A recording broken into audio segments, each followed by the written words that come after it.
Do Republicans also, like Republican voters in general, like, do they just not have any self-interest at all? Are they just bots? Like, I know I've been on the Democrats quite a bit, and I don't have a lot of smoke for the voters in general. I usually try to share, or I usually try to focus my animosity to those in positions of power, right? That's on principle, what I believe. You know, be kind to people, be ruthless to systems. But there is a point where I'm just like, damn, man. Like, if you're a Republican voter, if you're like a reliable Republican Party voter, do you just not realize what's going on? You're sitting in the cuck chair, man. This guy is pissing in your face, telling you it's raining, and you're just sitting there and taking it because you're thinking, well, at least the other guys are getting more piss in their face than I am. You know, I'm getting a little bit of dribble. They're getting pissed on even harder. So, hell yeah, brother. I just don't get it. Like, how do you not revolt?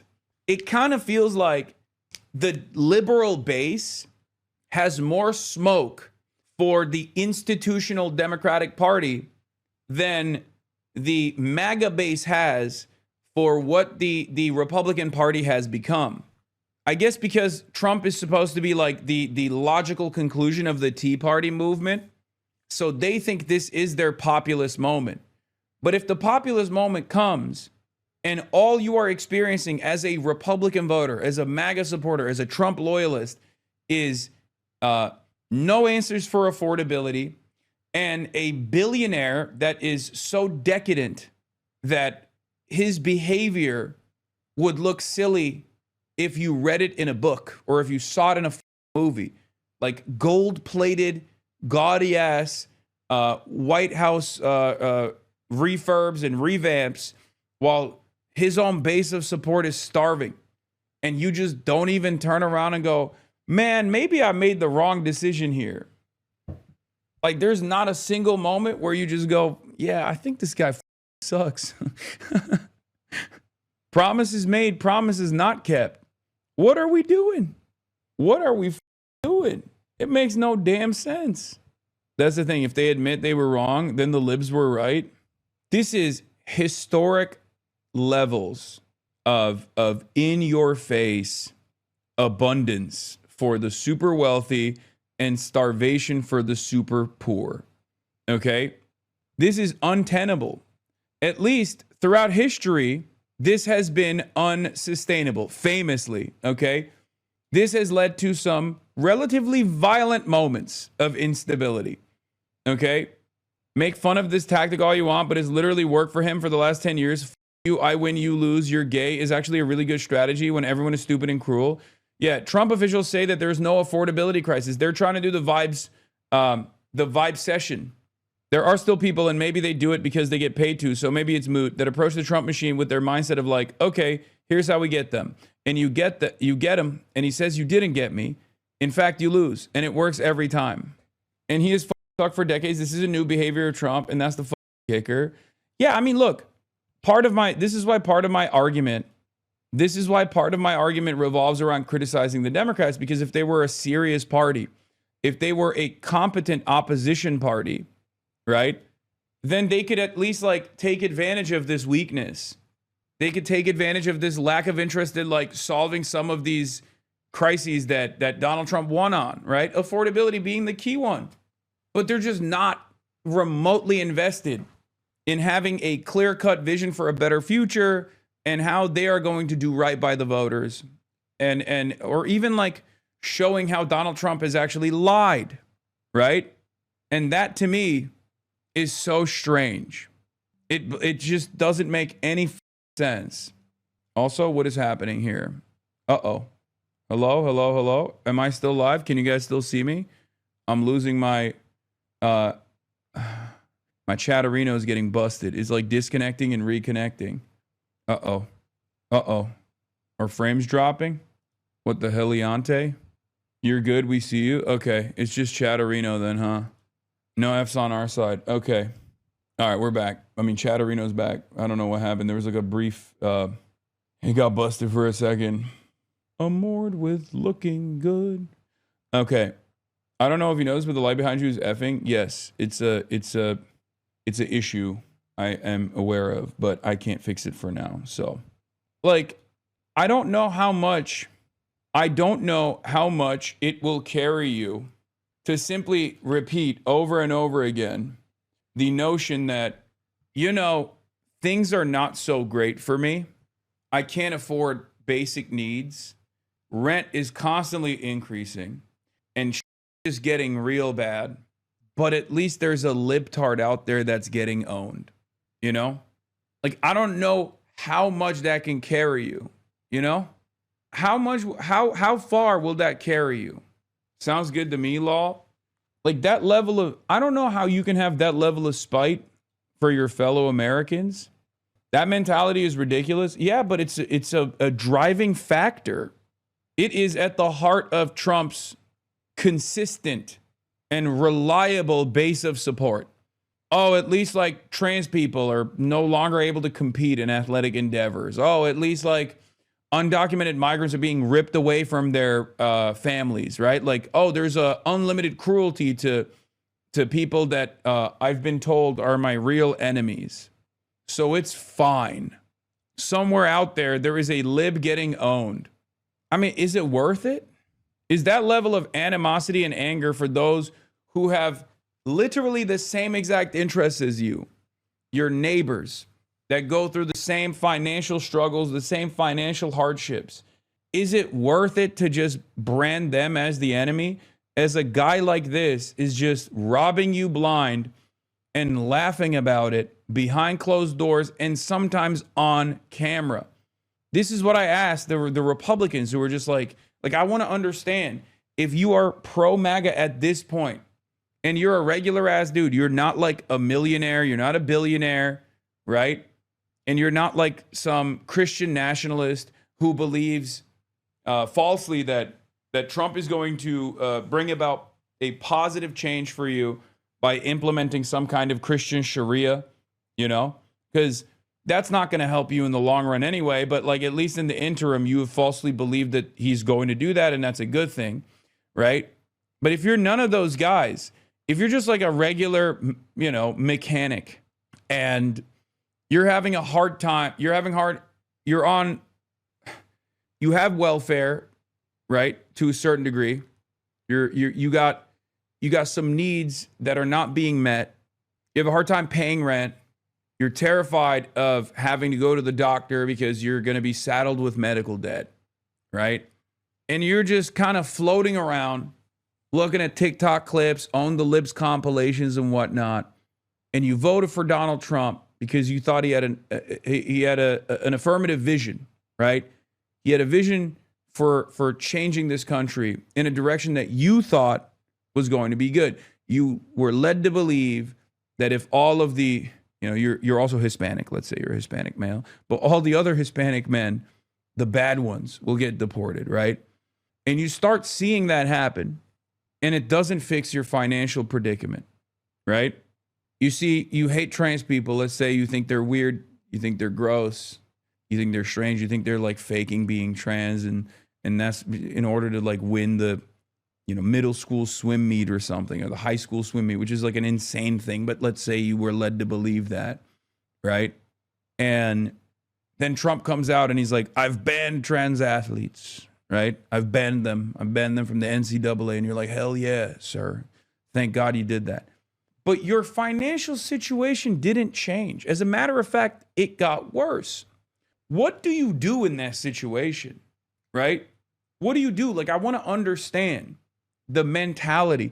And for the record, I saw this tweet as well. Someone just sent it to me and said, that's the guy. You're describing the guy. His name is Some Welder on Twitter.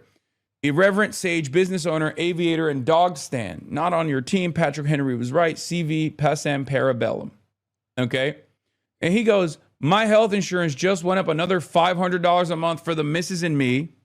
$39,733 now for the year. Your SNAP, your EBT, and your Obamacare subsidies. I wasn't put on this earth to pay your bills. Brother, do you not know what the Democrats were trying to do? Like, I on them all the time, right? Like, I get mad at the Democrats all the time, but like, They were literally trying to avoid that thing. They were trying to avoid this happening to you. The people that are doing that to you is the Republican Party, the people that you voted for. How can you experience the problem that these guys are seeking to solve, seeking to address, at least in the interim? Because I think, like, if I talk to this guy, I could be like, dude, you want free healthcare, right? Like, you don't want to pay 39 grand. You're not going to be taxed $39,000 if we have Medicare for all. Your tax liability is going to be lower than this. Okay? Your tax liability is going to be lower than this. It's going to be lower than $39,000 that you pay for in premiums, and you don't have any additional surprise billing in the aftermath of all this. I mean, this blows my mind. Like, how do you live in this world? How can you not understand who is hurting you? And then you got people saying, I thought you were a welder and not some whiny little bitch. Be a man and pull yourself up by your bootstraps, bitch. That would be a lot easier to accomplish if I didn't have useless losers like you hanging off my bootstraps. Pay for your own trash. Pull yourself up by your bootstraps, boomer. I already did that, renter. It's a shame you lack all empathy and compassion. You're a clear sign of exactly what's wrong in this country today. What does stealing the fruits of my labor at the point of a gun and redistributing them to others have to do with empathy and compassion? Like, this guy doesn't understand. He goes, your Obamacare subsidies, you moron. What do you mean your Obamacare subsidies? That's you. That's for you. I lived almost all my life in a rural area in Eastern Europe. What you have to understand is that people got used to being poor. They don't have hope of getting better, but the immediate hate that they have, they want to get resolved no matter what.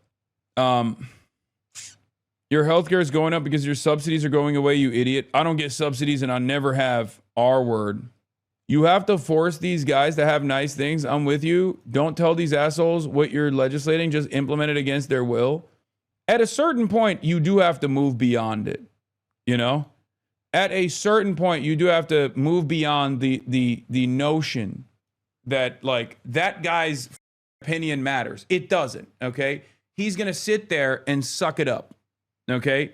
You are going to advance the wishes of the broadest majority of voters, okay? You're going to give them health care, and he's just going to sit there and complain for like the first year or so and probably quietly recognize that things have gotten much better. That's it. You just have to force free healthcare on people like that. I don't think there's any way of snapping this guy out of his like angry, drunken stupor here. His position is so untenable, you know? It just does not make any sense. I could not believe it. I could not believe this take, man, when I saw this. Zoe Rose Bryant talks about, I truly just cannot fathom why anyone would give a flying about this. How does the sex marker on my passport affect anybody but me? We're on the verge of a recession. Families can't afford groceries, and people are losing healthcare left and right, and this is your focus. Yeah. The Supreme Court has allowed the Trump administration to block transgender and non-binary people from choosing passport sex markers that align with their gender identity.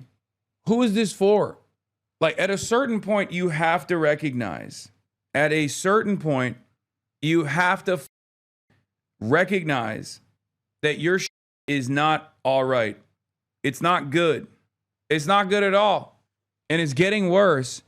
And it's because of your hyper investment in this like dumb, nonsensical bullshit that doesn't touch you at all that, you know, you kind of have to focus your priorities on things that actually matter.